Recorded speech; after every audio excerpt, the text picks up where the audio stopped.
नमस्कार साथियों, गहरे शब्द में आपका स्वागत है। क्या आपको पता है कि महापुरुष क्यों कहते थे कि जो जागत है वो पावत है, जो सोवत है वो खोवत है। हम अक्सर अपने परिवार के बुजुर्ग लोगों से सुनते हुए आ रहे हैं कि सुबह जल्दी और सुबह देर तक सोने को बड़ा ही फैशनेबल मानती हैं।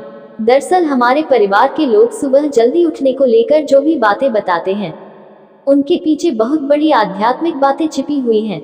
इतना ही नहीं, सुबह जल्दी जाग और इस समय हमारा दिमाग प्रकृति के वातावरण और जो सुबह ब्रह्म मुहूर्त में उठता है उस व्यक्ति के साथ सब कुछ बहुत ही सकारात्मक रूप से क्रियान्वित होता है। रोज रोज सुबह के समय पर जो भी प्रार्थना या ध्यान किया जाता है उससे, जिससे अगर कोई 21 दिन अपनाता है तो वो अपने सपनों को साकार कर सकते हैं।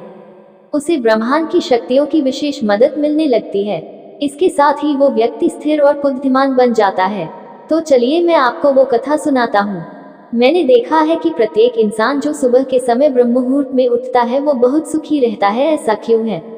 अब नारद जी को इस बात का ज्ञान नहीं था। उन्होंने कहा कि हे इंद्रदेव, मैं तुमको तुम्हारे प्रश्न का उत्तर कल दूंगा। और जैसे ही नारद जी श्री कृष्ण के पास पहुंचे, श्री कृष्ण ने बांसुरी बजाना बंद कर दिया और नारद जी से बोले, हे नारद जी, आप बड़े चिंतित दिखाई पड़ रहे हैं, आपको किस बात की चिंता है? तब देवर्षि नारद जी से बोले, वो सभी इतने खुश क्यों रहते हैं? हे भगवान, मैं इसी प्रश्न का उत्तर आपके पास जानने के लिए आया हूँ। तब भगवान श्री कृष्ण कहते हैं, हे नारद, वाकई में इंद्रदेव ने आपसे यह प्रश्न पूछकर समस्त मानव जाति का कल्याण किया है। कलयुग के मानव के लिए यह प्रश्न इतना महत्वपूर्ण है जैसे उसके शरीर में बसी हुई उसकी जान है। देवर्षि नारद, मैं आपको इस प्रश्न का उत्तर एक कथा के माध्यम से बताऊंगा। आप इस कथा को अंत तक जरूर सुनना और जो भी मनुष्य इसका, आप कहिए तो सही, मैं इस कथा को पूरा सुनूंगा और समस्त लोक जगत में भी विख्यात करूंगा। तभी भगवान श्री कृष्ण कथा को सुनना प्रारंभ करते हैं। एक समय की बात है, एक नगर में एक लड़का रहता था। वो लड़का अच्छा था। जब वो बालक था तब परिवार ने सोचा कि जब ये बड़ा हो जाएगा तो इसकी आदत में सुधार हो जाएगा। किंतु वो लड़का जैसे जैसे बड़ा होता गया उसकी यह आदत और भी ज्यादा गहरी होती चली गई। दुनिया इधर से उधर हो सकती थी लेकिन वो सभी को पलटकर जवाब देता था। दिन भर उदास रहता था। इसका असर उसके स्वास्थ्य पर भी पड़ रहा था। जब उस लड़के को ये पता लगा कि उसके सारे मित्र सफलता को प्राप्त कर चुके हैं तब वो और भी ज्यादा दुखी हो गया।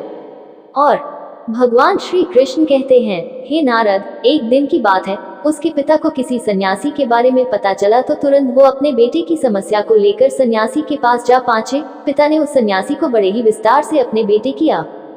सन्यासी ने कहा कि कल आप अपने बेटे को इस आश्रम में आने को कहिए। पिता घर की ओर चला गया। उन्हें पता था कि अगर वो सीधे तरीके से बेटे से सन्यासी से मिलने के लिए कहेंगे तो वो कभी तैयार नहीं होगा। उन्होंने बेटे को अपने पास बुला, किंतु जब भी मैं अपने मित्रों से उनकी सफलता का रहस्य पूछता हूँ तब वे मुझे कुछ नहीं बताते हैं। पिता ने कहा कि मुझे ये रहस्य पता चल गया है कि वह सभी क्यों सफल होते जा रहे हैं। लड़के ने बड़ी उत्सुकता से पूछा, क्या पता? तो वो सन्यासी तुम्हें ऐसा मंत्र बताएंगे जिससे तुम सफल हो जाओगे, किंतु समस्या एक ही है।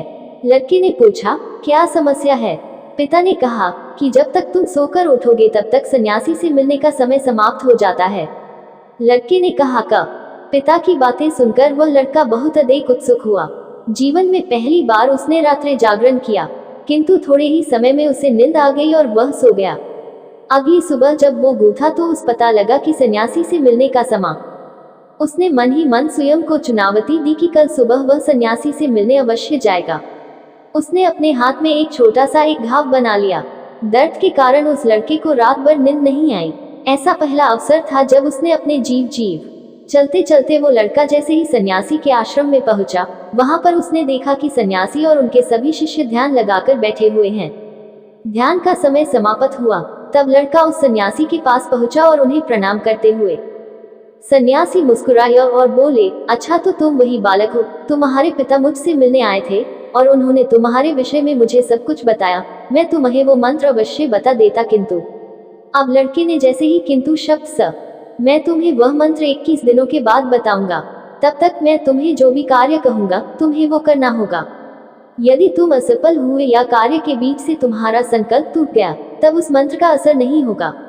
दृढ़, मुझे केवल और केवल उस मंत्र के बारे में जानना है।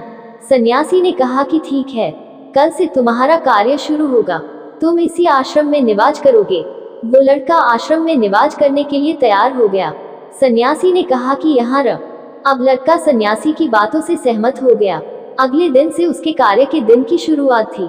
इस बार लड़के ने इतना दृढ़ निश्चय किया था, किंतु एक सप्ताह बीतने के पश्चात ही उसका संकल्प टूट गया और वो 8वें दिन देर तक सोच, अब मैं जीवन में कभी सफल नहीं हो पाऊंगा।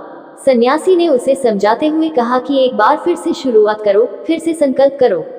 लड़के ने सन्यासी से प्रश्न किया कि सुबह उठना इतना आवश्यक क्यों होता है और यहाँ पर सभी लोग इतनी। तब सन्यासी ने लड़के को समझाते हुए कहा कि सुबह यानी ब्रह्म मुहूर्त में उठने के पीछे बहुत बड़ा विज्ञान छिपा हुआ है। लड़के ने कहा कि कृपया करके मुझे वो विज्ञान बताने की कृपा करें। सन्यासी ने कहा कि रात्र को 4 पहर में, जिसका समय रात्रि 12 बजे से 3 बजे तक होता है और सबसे अंत में जो पहर आता है उसे मनोहर काल कहते हैं। इस समय को ब्रह्म मुहूर्त या अमृतत्व बेला के नाम से भी जाना जाता है। इसका समय 3 बजे से सुबह 6 बजे तक होता है, जिसमें 3 ब और सकारात्मक शक्तियां सक्रिय होती हैं। ब्रह्म अर्थात देव, मुहूर्त अर्थात समय। ब्रह्म मुहूर्त का अर्थ देवों का समय होता है। सन्यासी आगे कहते हैं, इस समय देव धरती विचरण कर रहे होते हैं और जागृत मनुष्य पर उनका बड़ा ही सका। और जब इस समय व्यक्ति अपनी पुस्तक खोलकर पाठ का अध्ययन करते हैं तो उन्हें सब कुछ जल्दी जल्दी याद भी होता है और ये लंबे समय तक याद रहता है। ये ऐसा समय है जिसमें हम ध्यान को समझने का प्रयास करते हैं। इस कारण और प्राचीन काल में रोशनी का कोई स्रोत न होने के कारण लोग अपने दिन का समापन सूर्यास्त के साथ और आरंभ सूर्योदय के साथ करते थे। ये एक तरीका है जिससे मानव जीवन प्रकृति के साथ तालमेल बनाकर चलता है। उस लड़के ने कहा कि ठीक है, मैं तुम्हें बताता हूँ कि ब्रह्म मुहूर्त में क्या और कैसे करना चाहिए। सबसे पहले उठकर धरती पर पाँव रखने से पहले धरती माता को प्रणाम करना चाहिए। सन्यासी आगे कहते हैं, अपनी हथेलियों की वो देखो और ईश्वर को धन्यवाद दो कि ब्रह्म मुहूर्त की ध्यान प्रक्रिया की अवधि 21 दिन तक होती है। इस विधि का उपयोग तब किया जाता है जब आप अपनी कोई मनोकामना की पूर्ति चाहते हैं। ये ऐसा समय होता है जब व्यक्ति अपने आज्ञा चक्र को सक्रिय करने पर काम करते हैं। अगर इस चक्र पर केंद्रित किया जाए और अपनी मनोकामना को बार बार दोहराया जाए तो मात्र 21 दिनों के भीतर वो पूर्ण हो जाती है। अगर आपके मन में कोई अधूरी मनोकामना है और आप उसे पूरी करना चाहते हैं, तब सबसे पहले उस मनोकामना का जहां पर वायु का प्रवेश हो, ध्यान में शुद्ध प्राण वायु का होना आवश्यक होता है। ज्ञान की मुद्रा में रीढ़ की हड्डी सीधी होनी चाहिए, साथ ही गर्दन भी सीधी होनी चाहिए। सुखासन की अवस्था में दोनों हाथों को घुटनों पर रखकर तब उसके बाद अपना सारा ध्यान आज्ञा चक्र पर लगाएं। इस दौरान लंबी गहरी सांस लें और सांस को रोक कर रखें। इस समय आप अपनी इच्छा को मन ही मन दोहराएं। अपने मन की आंखों से इष्ट देव और देवी देवताओं गुरु का चिंतन कर इस प्रक्रिया को 3 से 4 बार प्रतिदिन दोहराना है। ऐसा प्रतिदिन करने से आपकी जो मनोकामना है वो अवचेतन मन तक अवश्य पहुंच जाएगी और इच्छा पूर्ति जल्दी होगी। आज्ञा चक्र सक्रिय होता है और हमारी आज्ञा को पूरा करता है, तब इच्छाएं अवचेतन मन में पहुंचती हैं।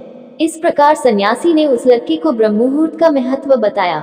अगले 21 दिनों तक उस लड़के ने बड़े ही मन के साथ इस प्रक्रिया को अपनाया। अब वो बहुत ही ज्यादा अनुशासित और शांत स्वभाव का व्यक्ति बन चुका था। उस लड़के, आप कृपया करके मुझे सफल होने का मंत्र बताइए। तब उस सन्यासी ने मुस्कुराते हुए कहा कि पिछले 21 दिन से जो अभ्यास तुम करते हुए आ रहे हो वही तुम्हारी सफलता का मंत्र है। जो व्यक्ति ब्रह्म मुहूर्त में उठकर ध्यान प्रक्रिया को तुम्हें जीवन के लक्ष्य और सफलता दोनों प्राप्त होंगे। उस व्यक्ति ने सन्यासी को धन्यवाद दिया और ब्रह्म मुहूर्त के नियमों का पालन जीवन पर्यंत तक करने का वादा भी किया। मित्र, अब तो आपको पता चल गया होगा कि ब्रह्म मुहूर्त क्या, और इंद्रदेव के पास जाकर उन्हें ब्रह्म ज्ञान का संपूर्ण ज्ञान दिया। मित्र, आप ही अगर अपने जीवन में हमारी प्राचीन परंपरा को अपनाओगे तो निश्चय ही आपके जीवन में बहुत ही जल्द सब कुछ बदल जाएगा। ब्रह्म मुहूर्त, ये समय बहुत शुभ होता। ऐसी मान्यता है कि इस दौरान भगवान धरती पर आते हैं और अपने भक्तों की सभी इच्छाएं पूर्ण करते हैं। इसलिए हमारे घर के बड़े जल्दी उठने की सलाह देते हैं। हालांकि इस दौरान उठने के कई फायदे भी हैं, जो मानव शरीर को कई लाभों के साथ दिव्य आशीर्वाद देती है। ब्रह्म मुहूर्त में ध्यान करना बहुत फायदेमंद होता है क्योंकि इस दौरान वातावरण और मन में शांति रहती है। ब्रह्म मुहूर्त में पूजा पाठ करना बेहद लाभकारी माना जाए। ब्रह्म मुहूर्त में अपने भविष्य और अपने किसी भी कार्य की पूर्ति की कामना रखने से उनकी पूर्ति होती है। ज्योतिष शास्त्र के अनुसार ब्रह्म मुहूर्त में पढ़ाई करने से चीजें दिमाग में रहती हैं। साथ ही ज्ञान की देवी का आशीर्वाद, ब्रह्म मुहूर्त में घर के लोगों को पवित्रता का ध्यान रखते हुए माता लक्ष्मी की उपासना जरूर करना चाहिए। ऐसा करने से घर में शुभता आती है। धार्मिक मान्यता के अनुसार ब्रह्म मुहूर्त में नकारात्मक सोच से दूर रहना चाहिए। कब वो समय होता है जब देवता धरती पर आते हैं और उस वक्त सभी धार्मिक स्थलों के पट्टों खोल दिए जाते हैं। ब्रह्म मुहूर्त में यानी 4 बजे के बाद ईश्वर का वास होता है। धार्मिक ग्रंथों के अनुसार ब्रह्म मुहूर्त वो समय होता है जब रेसच की माने तो प्रातःकाल उठने से हमारा तन और मन दोनों स्वस्थ रहते हैं और शरीर में ऊर्जा का संचार होता है। यही कारण है कि हमारी प्राचीन परंपराओं में सुबह उठने का समय भी तय किया गया है। ब्रह्म मुहूर्त यानी कि रात्र का अंतिम प्रहर। ब्रह्म का मतलब परमतत्व या परमात्मा, मुहूर्त यानी अनुकूल समय। रात्र का अंतिम प्रहर अर्थात प्रातः 4 से 5:30 का समय ब्रह्म मुहूर्त कहा गया है। ब्रह्म मुहूर्त में उठना हमारे जीवन के लिए बहुत लाभकारी है। तेन प्रजाम वर्धमान आयुराय स्पुषेन सचते सुवीर पपौमान अर्थात प्रातःकाल सूर्योदय से पूर्व उठने वाले को उत्तम स्वास्थ्य रत्न की प्राप्ति होती है। इसलिए बुद्धिमान उस समय को व्यर्थ नहीं खोते। प्रातः जल्दी उठ ब्रह्म मुहूर्त में उठने से सौंदर्य, बल, विद्या, बुद्धि और स्वास्थ्य की प्राप्ति होती है। ब्रह्म मुहूर्त में तम और रजोगुण की मात्रा बहुत कम होती है। इस समय सत्वगुण का प्रभाव अधिक होता है। इसलिए इस काल में बुरे हमारे स्वास्थ्य के लिए अमृत तुल्य होती है। यह वीरवायु कहलाती है। इस समय भ्रमण करने से शरीर में शक्ति का संचार होता है और शरीर कांतियुक्त हो जाता है। हम प्रातः सोकर उठते हैं तो यही अमृतमय वायु हमारे शरीर को स्पर्श करती है। इस बल, शक्ति, स्फूर्ति और मेधा का संचार होता है जिससे मन प्रसन्न और शांत होता है।